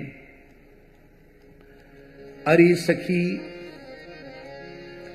कृष्णं निरीक्ष्य बनितोत्सव रूपशीलम, श्रुत्वा च तत्पुणित वेणु विचित्र गीतम, देव्यो विमान गतय स्मरनुन्न सारा, दृश्यत प्रसून कबरा मुहुर्विनिव्या। ये तो हमारी दशा है, ये हिरनियों की दशा है। अरे हमारी हिरनियों की क्या चले, इन स्वर्गस्थ देवताओं की जो पत्नियां हैं, देवांगनाएं हैं, उन देवांगनाओं की दशा को तो देखो। ये श्री कृष्ण का स्वरूप कैसा है? बनितोत्सव रूपशीलम, इनके रूप का शील क्या है, स्वभाव क्या है? कोई बनिता इनको देख ले, उसके हृदय में प्रेम का ज्वार उमड़ पड़ता है। बनिताओं के हृदय में उत्सव को प्रकट कर देने वाला इनका स्वरूप है। इसका मतलब ये मत लगा लेना आप कि केवल वनिताएं श्री कृष्ण को देखें तो उनके मन में उत्सव होता है, पुरुष वर्ग देखें तो उत्सव नहीं होता। अपनी जाति की बात सब कहती हैं। यहाँ गोपियां भाव दे रही हैं, इसलिए वे अपनी जाति बिरादरी की बात कह रही हैं। वस्तुतः सच्ची बात यह है, स्त्री हो या पुरुष, एक बार इनको एक बार प्रेम से देख ले, उसका हृदय आनंद से, उत्सव से भर जाता है। आप विचार करो, पंढरपुर में श्री पंढरीनाथ जी का दर्शन कई बार उत्सवों के समय लंबी प्रतीक्षा के बाद होता है, लेकिन एक झलक श्री पंढरीनाथ की नेत्रों को प्राप्त होने के बाद फिर वहां से हटने का मन करता नहीं है, बलपूर्वक वहां से हटना पड़ता है। ऐसे लगता है ठाकुर जी बिल्कुल कह रहे हैं कि कहीं मत जाओ, हमारे पास खड़े रहो। वही बात वृंदावन में, अब भीड़ इतनी हो गई कि आप जाकर भी खड़े नहीं रह सकते, लेकिन राधा रमण जी में जाओ, राधा वल्लभ जी में जाओ, बिहारी जी में जाओ, वहां से हटने का मन नहीं करता। ये साक्षात स्वरूप है। पर हम निवेदन ये कर रहे हैं, जिनके श्री विग्रह का दर्शन करने पर इतना आनंद होता है, वो साक्षात श्री कृष्ण खड़े हों, तब क्या हृदय में आनंद होगा, क्या उत्साह होगा, क्या प्रेम प्रकट होगा। ये वाणी का विषय नहीं है, इसको वाणी से कहा नहीं जा सकता। तो इनका जो स्वरूप है बनितोत्सव रूपशील है। और कैसा है, स्वर्ग की देवियां जब युवतियों को आनंद देने करने वाला शील का खजाना इन कृष्ण को वो देखती हैं और इनकी बांसुरी पर छेड़ा हुआ सुमधुर राग श्रवण करती हैं। उनके स्वर्ग में बहुत शास्त्रीय संगीत होता रहता है, लेकिन श्याम सुंदर का वेणुरव सुनकर स्वर्ग का संगीत उनको फीका लगने लग जाता है और वो विमानों पर बैठी बैठी अपनी सुध-बुध खो बैठती है, मूर्छित हो जाती हैं। उनको यह भी होश नहीं रहता कि हमारे पति देवता हमको पकड़कर बैठे हैं, पर वो अपने पतियों को बिल्कुल भूल जाती हैं। श्री कृष्ण मिलन की तीव्र व्याकुलता उन देवांगनाओं में इतनी बढ़ जाती है कि वे विमान से लुढ़कने लग जाती हैं। लुढ़कती हुई उन देवांगनाओं को उनके पति अखबार में भर करके पकड़ करके संभालने लग जाते हैं। देव्यो विमान गतयः स्मरनुन्न सारा। अब वो मिल तो पा नहीं रही है प्रीतम श्याम सुंदर से, और मिलन की व्याकुलता तीव्र हो गई है, तो अत्यंत जब आसक्त हो जाती है नायिका नायक के स्वरूप पर, तो साहित्य शास्त्र में ऐसा लिखा हुआ है, उसके अंग प्रत्यंग शिथिल हो जाते हैं। इन देवांगनाओं के अंग प्रत्यंग शिथिल हो गए हैं, तो बेणी ढीली हो गई है, चोटियां उनकी लटक रही हैं विमानों से, हजारों हजारों चोटियां लटक रही हैं, जिनमें पारिजात के पुष्प गुथे हुए हैं, और वेणियों के ढीले होने से उन लड़ियों से झरझर झरझर फूल झर रहे हैं। ऐसे लगता है मानो आकाश से मूसलाधार पारिजात के पुष्पों की वर्षा हो रही है, और पुष्पों से श्री कृष्ण ढके चले जा रहे हैं। भृश्यत प्रसून कवराह मुमुहुर विनिव्याह। उनके नीवी बंधन ढीले हो जाते हैं, उनके कटिसूत्र ढीले हो जाते हैं, खिसकते हुए कटि वस्त्रों को ऊपर उठाती हैं। ऐसी अद्भुत झांकी हो जाती है। इसी भाव को श्री विल्व मंगल जी ने कृष्ण करणामृत में कहा है। अस्ति स्वस्तरुणी कराग्र विगलत कल्प प्रसूना प्लुतम वस्तु प्रस्तुत वेणुनाद लहरी निर्वाण निर्व्याकुलम स्रस्त स्रस्त निबद्धनी विविलसद गोपी सहस्रावृतम हस्तन्यस्तन ताप वर्ग मखिलोदारं किशोराकृति। अस्ति, अस्ति माने, अरे इतनी भी संस्कृत नहीं जानते आप लोग। अस्ति माने है, क्या है? वस्तु अस्ति। अच्छा, ऐसी कोई चीज है जिसके लिए अस्ति कहा जा सके?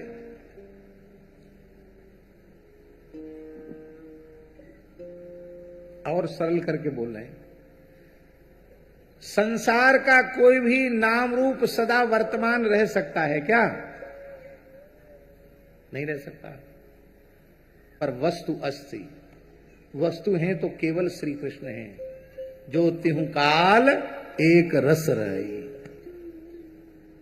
सुभद्रा कुमारी चौहान का एक गीत है, खूब लड़ी मर्दानी वह तो झांसी वाली, रानी थी, चमक उठी सन 57 की, वह तलवार पुरानी थी, खूब लड़ी मर्दानी वह तो झांसी वाली थी। कितने साल हो गए थी को? अरे 1857 की बात है ना। और रामावतार कितने पहले हुआ?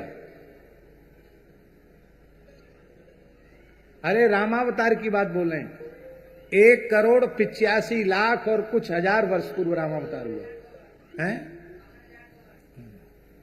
लगभग 2 करोड़ वर्ष पहले रामावतार हुआ। और गोस्वामी जी कहते ठुमुक चलत रामचंद्र बाजत पैजनिया, ठुमुक चलत रामचंद्र। इतने थोड़े समय में वह तो झांसी वाली रानी थी और चलत चल रहे हैं।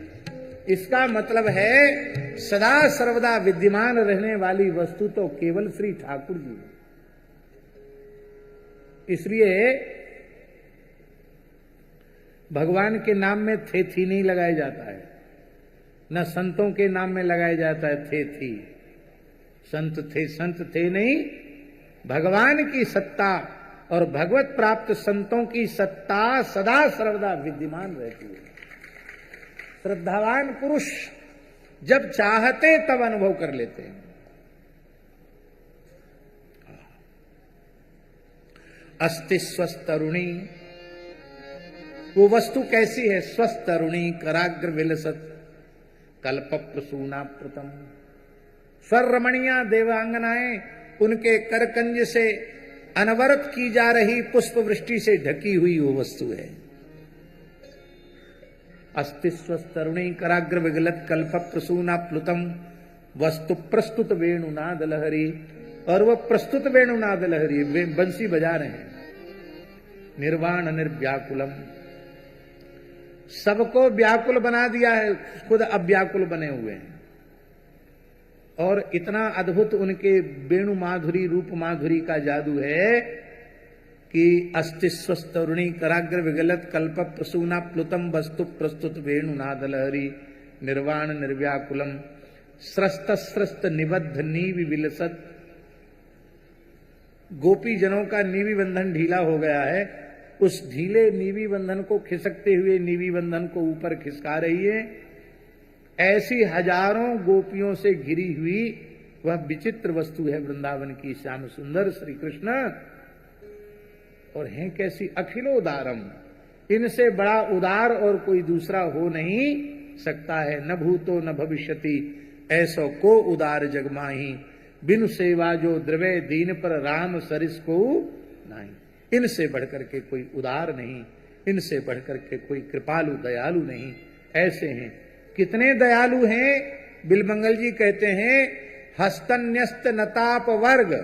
एक बार जिसने इनके चरणों में प्रणाम कर लिया उसकी हथेली पर मोक्ष को रख देते हैं। मोक्ष को रखने का अर्थ समझे नहीं समझे? जिसकी हथेली पर मोक्ष रख दिया वो तो मुक्त हो ही गया।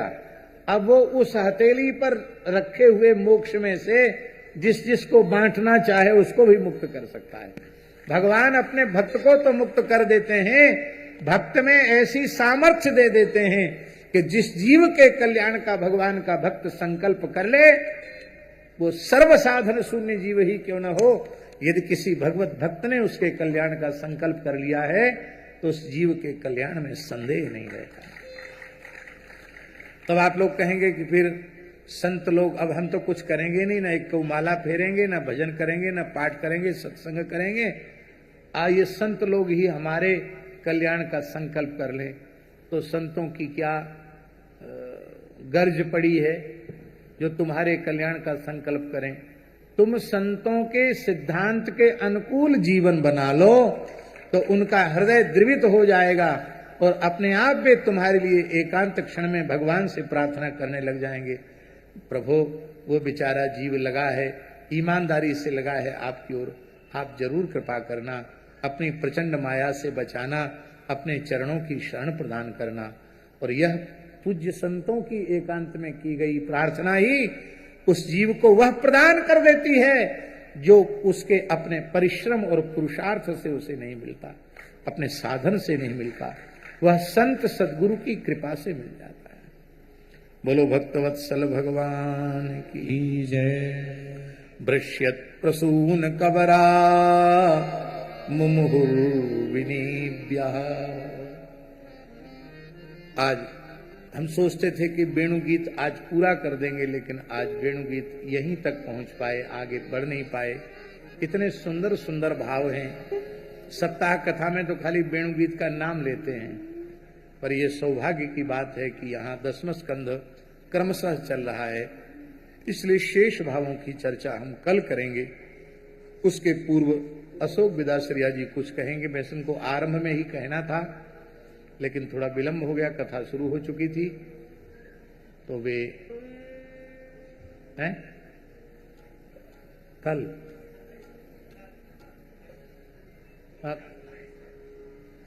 तो आप हमको बताओ 15 जनवरी से। हाँ भैया, राकेश कंसल जी बोल रहे हैं,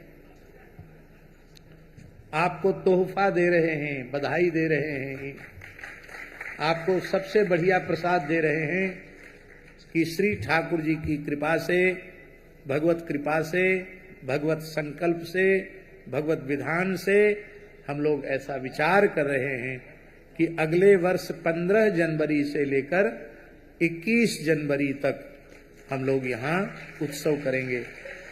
15 संक्रांति भी 15 जनवरी की है, तो संक्रांति का स्नान भी यहीं करेंगे। 15, 16, 17, 18, 19, 20, 21 और 14 जनवरी की पौष शुक्ल षष्ठी है, पूज्य गुरुदेव की प्राकट्य तिथि है। तो हम लोग 3 दिन का उत्सव मलुक पीठ में मनाएंगे। भक्तमाल जी का पाठ, संतों के प्रवचन, रासलीला और 4 दिन का उत्सव होगा। 3 दिन उत्सव होगा। कहाँ है अनुराग दास जी, सुन रहे कि नहीं सुन रहे?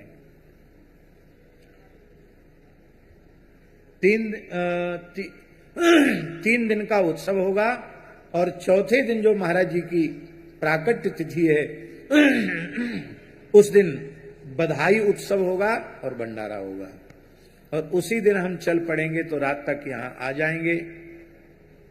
अब कैसे व्यवस्था करते, उड़न खटोलना से करते हैं, कैसे करते हैं, तो हम रात तक यहाँ पहुंच जाएंगे और 15 जनवरी से यहाँ संक्रांति पर्व को मना करके हम लोग यहाँ उत्सव मनाएंगे। राधा स्मरणीय सदगुरुदेव के चरणों में सादर प्रणिपात, दंडवत प्रणाम। उपस्थित संत महात्माओं, प्रभु प्रेमी भक्तों को, सूरत के धर्म प्रेमी भक्तों को सादर वंदन और बहुत बहुत अभिनंदन। जड़खोर गोधाम समिति के सेवा समिति के सभी पदाधिकारियों, न्यासियों और कर्मचारियों को भी बहुत बहुत प्रणाम, बहुत बहुत अभिनंदन, वंदन। आपके सत प्रयासों से प्रतिवर्ष 1 दशक से ज्यादा यहाँ महाराष्ट्र के प्रवचन और सत्संग का लाभ सूरत की जनता को मिल रहा है, और उसके साथ में यंत्र और टीवी के माध्यम, इंटरनेट के माध्यम से पूरी दुनिया में उसका प्रसारण हो रहा है, जिसके लिए आपको बहुत बहुत साधुवाद। मुझे महाराष्ट्र ने यहाँ उत्तर काशी, जो महाराष्ट्र का एक आश्रम बन रहा है, 2 साल पहले उसका और भूमि पूजन हुआ था, उससे संबंधित कुछ जानकारी देने के लिए आपके सामने प्रस्तुत किया है।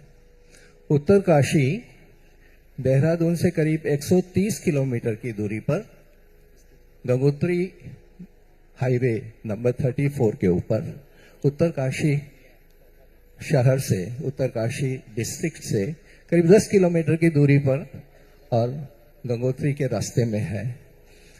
हमारा जो स्थान आश्रम के लिए वहां पे चयन किया गया है, वो महाराष्ट्र की ऐसी भावना थी कि पहाड़ी बाबा जो हमारे प्रथम पुरुष हैं, उन्होंने हिमालय में बहुत साधन और तप किया था, अतः उनको एक श्रद्धांजलि के रूप में एक आश्रम का निर्माण किया जाए, और वह आश्रम की भूमि का चयन ऐसा हुआ है, इतना मनोरम्य है वो स्थान, और महाराज जी को ऐसी प्रेरणा भी हुई है कि उसी स्थल पे पहाड़ी बाबा ने किसी समय पे तप किया था, और उस भूमि का चयन मतलब गंगोत्री से लगा करके हरिद्वार तक उस प्रकार का कोई भी स्थान भगीरथी गंगा के किनारे नहीं है। इतना सुरम्य है, इतना सुरम्य है कि तुलसीदास जी जैसे कहते हैं कि आंखों के जबान नहीं होती जो देख सकती है, और जबान की आंखें नहीं होती है जो कि बात कर सकती है, तो मैं भी उसका वर्णन नहीं कर सकता। और आप सब लोग को यह जानकर खुशी होगी कि वहां पर ऑलरेडी हम लोगों ने काफी सारा निर्माण का प्रस्ताव और नक्शे बनवा लिए हैं। सर्वप्रथम जो अयोध्या के निर्माता हैं, अयोध्या के जो जिन्होंने शिल्पी हैं, सोमपुरा जी, चंद्र प्रकाश जी सोमपुरा जी, जिनको कि इस वर्ष या शायद पिछले वर्ष और सम्मान से राष्ट्रपति ने उनको अलंकृत किया है। उन्हीं के द्वारा हमारा मंदिर, एक पंचदेव मंदिर महाराज जी की प्रेरणा से वहाँ पे बनाया जा रहा है। वो पूरे व्हाइट संगमरमर जो ताजमहल बना है उस पत्थर से, क्योंकि मकराना से वो पत्थर लिया जा रहा है, पूरे पत्थर का मंदिर बनाया जाएगा, पंचदेव मंदिर।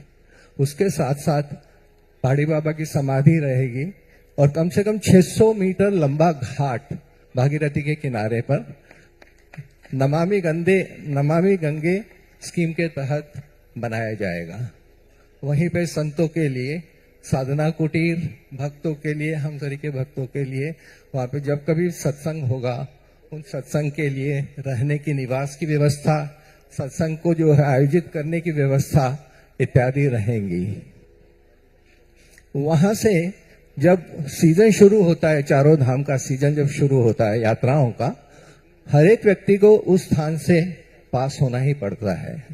और वहां पे जो कावड़िए हैं बैक टू बैक वहां पे चलते रहते हैं, जिनकी सेवा का उपक्रम भी मलुक पीठ से उनके लिए जो है रुक करके आराम करने के लिए जगह, और उनका जो अन्न क्षेत्र भी कॉन्स्टेंटली पिछले 3 साल से जब से हम वहां पे हैं ऑलरेडी चल रहा है, और उसको और भी आगे बहुत बढ़ाने का हमारा प्रयास रहेगा कि सभी लोग वहां पे रुक करके अपना प्रसादी पाएं और उसके बाद में आगे की यात्रा आरंभ करें।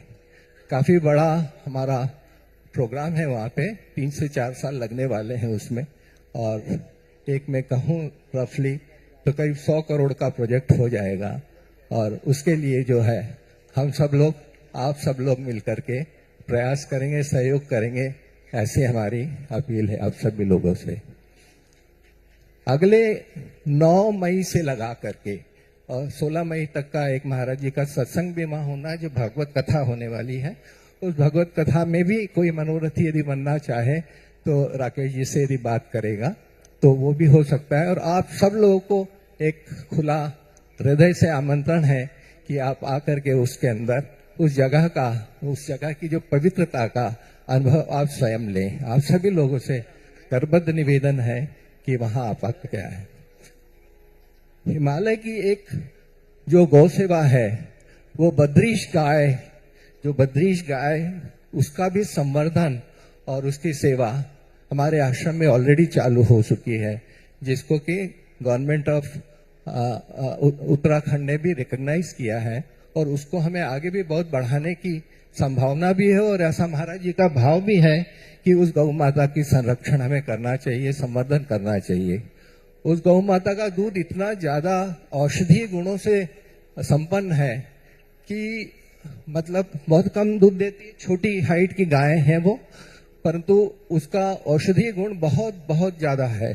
महाराज जी का कहना है कि वो करीब 20 से 25 हजार रुपया लीटर तक वो दूध, और वो 20 से 25 हजार रुपया लीटर तक का वो घी, उसका घी जो बिकता है, और उससे काफी सारे रोगों का निवारण होता है। इस प्रकार की बहुत सी योजनाएं हैं, बहुत सा जो है वो उपक्रम होने वाला है। आप सब लोग को हमारा विशेष आग्रह है कि आप आने वाले जो भगवत कथा का प्रोग्राम है, उसमें अवश्य भाग लें और अपने जीवन को धन्य करें। इसके साथ में, उसके साथ में जो भी छोटा बड़ा एक एक बूंद बूंद करके ही हमारा सारा जो है साधन जुटाया जाएगा। उसमें आपका सबका जो सहयोग है वो अपेक्षित है। बहुत बहुत धन्यवाद। धन्यवाद अशोक जी। प्रमोद जी ने एक बात याद दिलाई कि हमारा आश्रम जो है गंगा के तट पर ही है।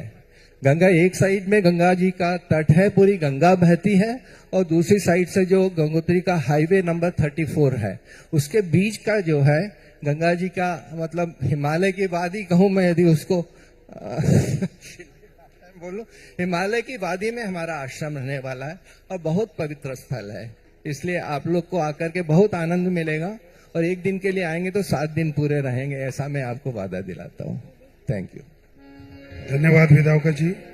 मैं आमंत्रित करूंगा कथा के मनोरथी श्रीमती गीता देवी जी कंसल परिवार, गजानन जी कंसल परिवार और श्री जालान परिवार, श्री कमल किशोर जी शर्मा, श्री जयप्रकाश जी अग्रवाल, श्री सुरेश जी मेहरियान, श्री शशिभूषण जी जैन, राजकिशोर जी शर्मा, अभिलाल जी भट्ट, राम रतन जी भूतड़ा, श्री राम प्रकाश जी रुंगटा, श्री महेश जी चेवली, श्री राम नारायण जी चांडक, श्री ओम प्रकाश जी मोता, श्री नारायण जी सुल्तानिया, श्री विकास जी जैन, श्री योगेंद्र जी शर्मा, श्री विक्रम सिंह जी शेखावत, राजस्थान युवा संघ, श्री पवन जी पार्षद लक्ष्मणगढ़, श्री जगदीश जी परियार, तुलसीबाई राजपुरोहित, सभी महाराज श्री से मैं जिनका नाम का उच्चारण करूं, क्रमबद्ध आइए और आशीर्वाद लेकर मंचस्थ अपनी जगह ग्रहण कीजिए। श्री योगेंद्र जी शर्मा, आगे मैं कैलाश जी को देता हूं, गोवर्धन जी मोदी,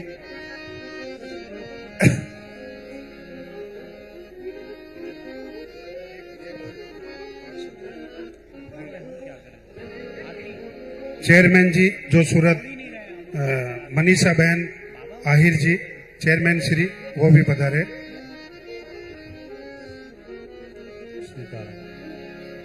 जड़खोर के कार्यालय के बगल में मलुक पीठ का साहित्य उपलब्ध है। वहां पे दादा गुरु भगवान की लिखी हुई भक्तमाल के 4 खंड उपलब्ध हैं।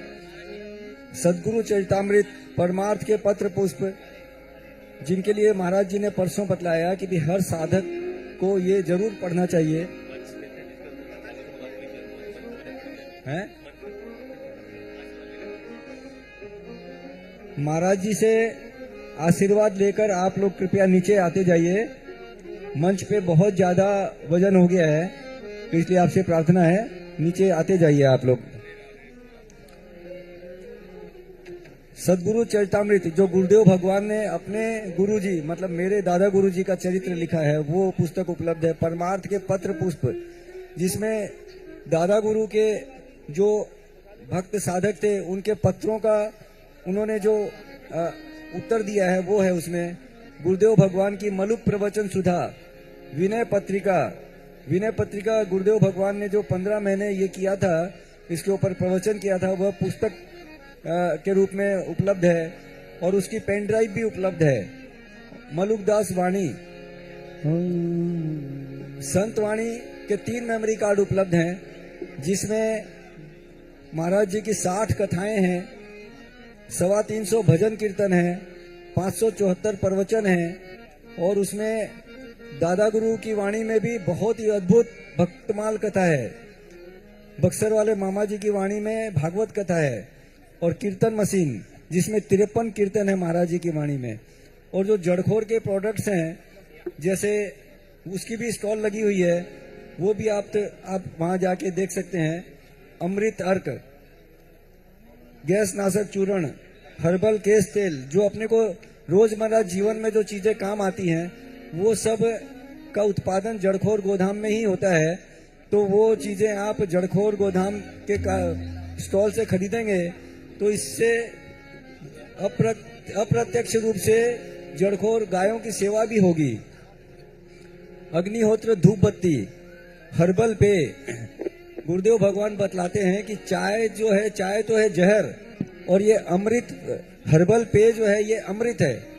तो ये चाय आप छोड़ दीजिए और हर्बल पेय एक बार पी के देखिए आप, इससे आप एकदम तरोताजा हो जाएंगे।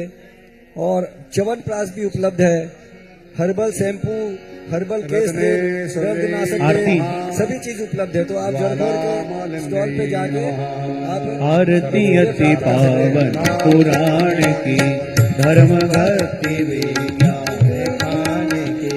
श्री राम जय राम जय जय राम, श्री राम जय राम जय जय राम। आरती अति पावन पुराण की, धर्म भक्ति विज्ञान खान की। महापुराण भागवत निर्मल, सुख मुख विगलित निगम कल्प भले। परमानंद सुधारस मैवल, लीलारति रस रस निदान की। आरती अति पावन पुराण, कलिमल मथनि त्रिताप निवारिणी। जन्म मृत्यु में भव हारिणी, सेवक सतत सकल सुखकारिणी। तुम औषधि हरि चरित गान की। आरती अति पावन पुराण की। विषय विलास विमोह विनाशिनी, विमल विराग विवेक विकासिनी। भगवत रहस्य प्रकाशिनी, परम ज्योति परमात्म ज्ञान की। आरती अति पावन पुराण, परमहंस मुनि मन उल्लासिनी। रसिक हृदय रस रास विलासिनी। मुक्ति मूर्ति रति प्रेम सुधासी, कथा कीर्तन प्रिय सुजान की। आरती अति पावन पुराण की, धर्म भक्ति विज्ञान खान की। आरती अति आरती अति आरती अति पावन पुराण की। जलेन शैजरीकरणं पुष्पैः देवताभिवन्दनं स्थाभ्यामात्माभिवन्दनं पात्रमध्ये तोयं ब्राह्मणं केशवोपरि अङ्गलग्नं मनुष्याणां सर्वं पापं विपोहति मन्त्रपुष्पाञ्जलिः। सेवन्तिका बकुल चम्पक पाटलाभ जय